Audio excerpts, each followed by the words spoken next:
إن الحمد لله نحمده ونستعينه ونستغفره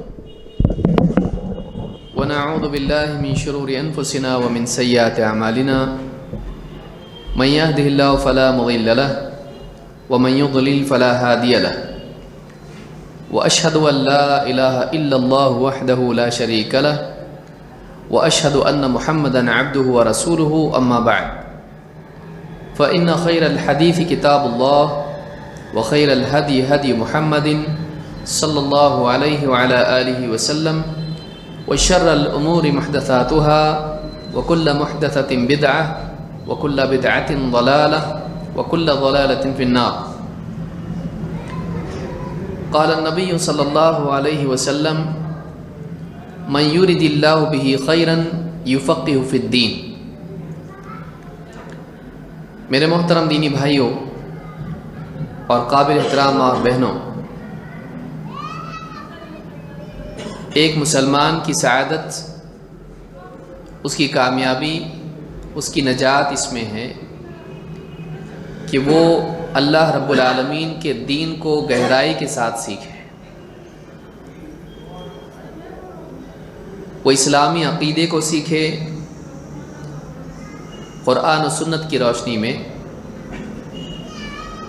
وہ دین کے احکام، طہارت، نماز، عبادات، حلال و حرام اور اسی طرح سے اخلاق و آداب، ان تمام چیزوں کو سیکھے دلائل کے ساتھ،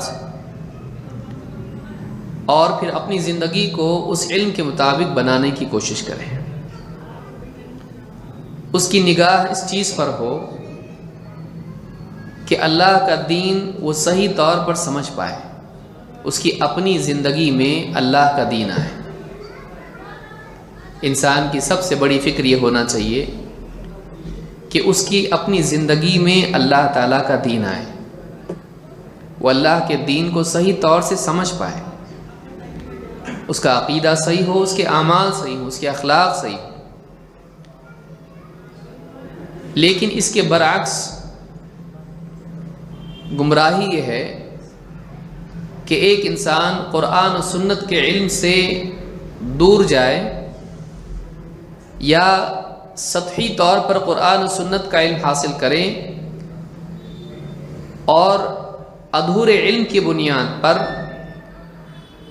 وہ گفتگو کرنے لگے، لوگوں کو دین کی دعوت دینے لگے، بلکہ لوگوں کے ساتھ حجت بازی کرنے لگے،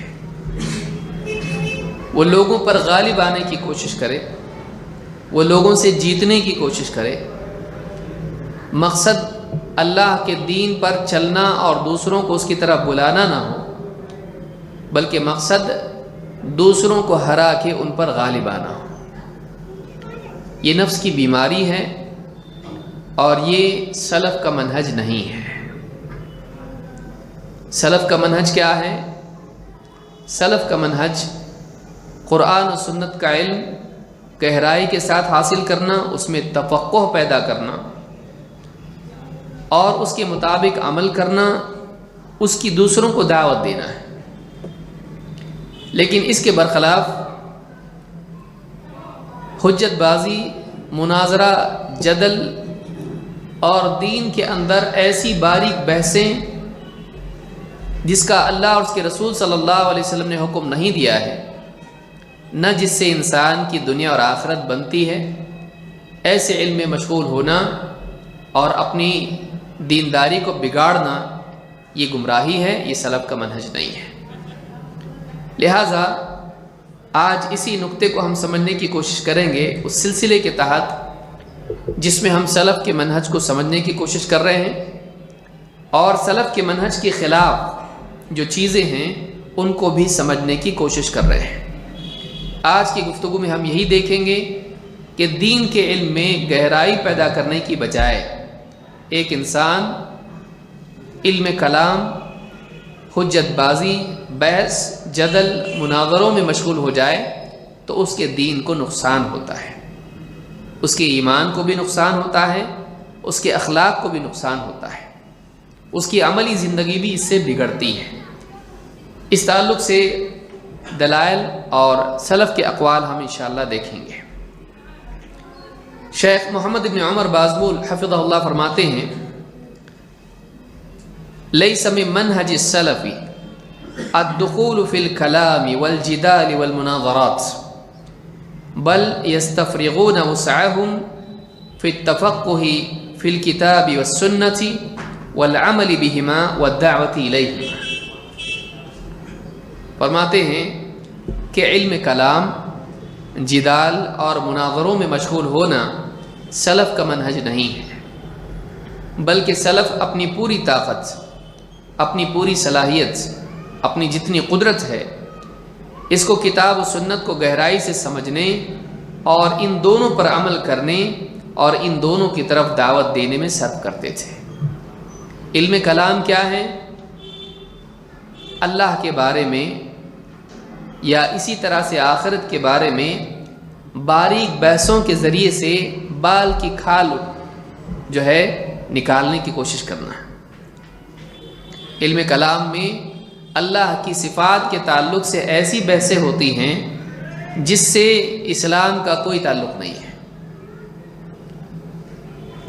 اس کی تفصیل میں نہیں جانا چاہتا۔ اللہ تعالیٰ کے بارے میں ایسی بحثیں کرنا، اللہ تعالیٰ کیسا ہے مثلا، اس بحث کا اللہ تعالیٰ نے ہم کو حکم دیا نہیں۔ اللہ تعالیٰ سنتا ہے تو کیسے سنتا ہے، اللہ تعالیٰ دیکھتا ہے تو کیسے دیکھتا ہے، اللہ تعالیٰ کلام کرتا ہے تو اس میں آواز ہے یا نہیں ہے، اس طرح کی بہت ساری بحثیں نکال کر لوگوں کے دلوں میں قرآن و سنت کی باتوں کے تعلق سے شک پیدا کرنا اور اس کا جواب دینے کی کوشش کرنا، یہ اسلام میں نہیں ہے۔ صحابہ نے اس طرح کے سوالات پر اللہ کے نبی صلی اللہ علیہ وسلم سے نہیں کیے، اس پر آپس میں بیٹھ کر انہوں نے بحثیں نہیں کی۔ اللہ تعالیٰ قرآن کریم میں فرماتا ہے الرحمن علی العرش استوى، رحمان عرش پر مستوی ہوا۔ اب ایک انسان اس بارے میں بحث کرے کہ اللہ تعالیٰ عرش پر مستوی ہوا تو اس سے پہلے وہ کہاں تھا؟ پھر اللہ تعالیٰ عرش پر مستوی ہوا تو کیا اس سے اوپر بھی کچھ ہے؟ یا اللہ تعالیٰ عرش پر مستوی ہوا تو کیسے مستوی ہوا؟ پھر استوا کی تفصیل کے اندر باریکیاں نکالنے لگے۔ سلف ایسا نہیں کرتے تھے۔ اللہ کے نبی صلی اللہ علیہ وسلم نے جبریل سے کبھی نہیں پوچھا کہ اللہ تعالیٰ رحمان عرش پر کیسے مستوی ہوا۔ صحابہ نے نہ آپس میں اس پر بحث کی، نہ اللہ کے نبی صلی اللہ علیہ وسلم سے پوچھا کہ اللہ تعالیٰ عرش پر ہے تو کیسے، اور نہ آپ کے صحابہ کے بعد میں جو ائمہ اہل علم تابعین اور تبع الاتباع ہے انہوں نے بھی کبھی اس پر بحث نہیں کی۔ امام مالک رحمۃ اللہ علیہ کے پاس ایک آدمی گیا اور کہا کہ یہ جو قرآن میں آیت ہے الرحمن علی العرش استوى، رحمان عرش پر مستوی ہوا، تو یہ کیسے مستوی ہوا، کیف استوى؟ امام مالک رحمۃ اللہ علیہ نے سر جھکایا اور ان کی پیشانی پر پسینہ آ گیا۔ کافی دیر سر جھکائے رہے، اس کے بعد سر اٹھایا اور اس کے بعد انہوں نے ایک بات کہی۔ انہوں نے کہا الاستواء معلوم والکیف مجہول والایمان به واجب والسؤال عنه بدعہ وما اراک الا ان مبتدعا، کہ استواء معلوم ہے، قرآن میں اس کا ذکر ہے، حدیث میں اس کا ذکر ہے، لیکن اس کی کیفیت ہم نہیں جانتے، اس کی کیفیت کے بارے میں ہم لا علم ہیں، اللہ نے نہیں بتایا، رسول نے نہیں بتایا۔ اس پر ایمان لانا ضروری ہے کیونکہ اس کے بارے میں جب اللہ نے بتلایا تو اس کو ماننا پڑے گا، لیکن اس کے بارے میں کھود کرید کرنا، اس کے بارے میں باریکیاں تلاش کرنا، یہ بدعت ہے، اور میں دیکھ رہا ہوں کہ تم ایک بدعتی ہو۔ اس سے بات معلوم ہوتی ہے کہ عقائد کے سلسلے میں بے جا بحثیں سلف پسند نہیں کرتے تھے، اس لیے کہ دین کے معاملے میں اصل تسلیم ہے۔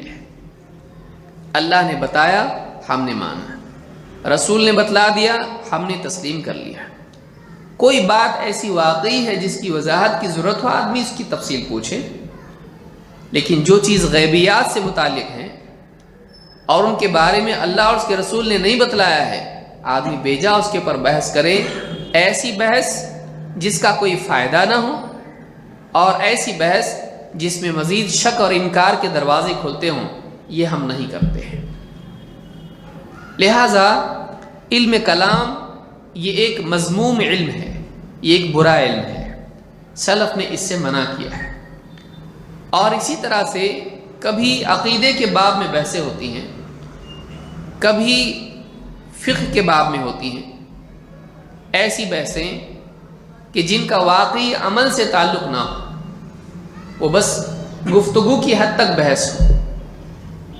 بعض اوقات انسان فقہی مسائل کے اندر بحث کرتا ہے، ایسے مسائل پر گفتگو کرنا جو عموماً پیش نہیں آتے ہیں، اور ایسے مسائل پر گفتگو کر کے کبھی آپس میں بے جا حجت بازی کرنا اور کبھی کسی عالم سے اس پر بحث کرنا، ایسے مسائل جو عموماً پیش نہیں آتے۔